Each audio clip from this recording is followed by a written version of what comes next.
আজি আমি গৈছোঁ মাৰ চিনাকি এগৰাকী বাইদেউ ঘৰত। হাজবেণ্ড নাই যোৱা, হাজবেণ্ড গৈছে পদুমণিত খেল আছে, ক্ৰিকেট মেটচ তাত গৈছে।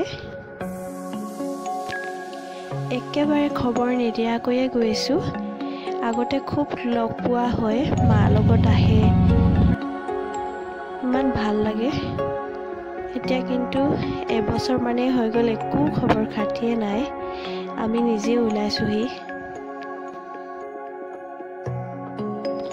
মই কিন্তু আজিয়ে প্ৰথম আহিছোঁ।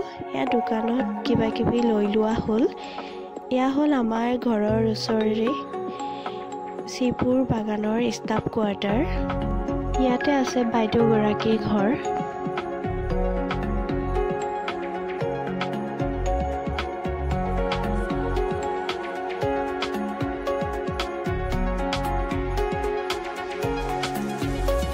বহুত ধুনীয়া হয় ষ্টাফ কোৱাৰ্টাৰৰ ঘৰবিলাক। প্ৰতিখন ঘৰৰ আগতেই একোখনকৈ ফুলনি বাগিচা আছে। সঁচাকৈয়ে বহুত ভাল লাগিল আজি।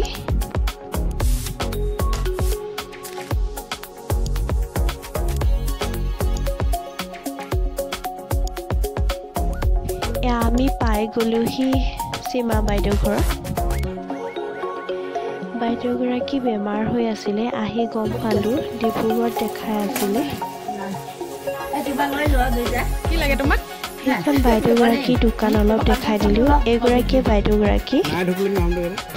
এয়া আমি কিবা কিবি লৈ ল'লোঁ দোকানৰ পৰা। এয়া বাইদেউগৰাকীৰ ফুলনি বাগিচাখন। এতিয়া চাহ খাই আমি যাব ওলালোঁ। দাদা যিহেতু কাম আছে, আজি ভিডিঅ'টো ইমানেই মেমৰি হিচাপে ৰাখিলোঁ।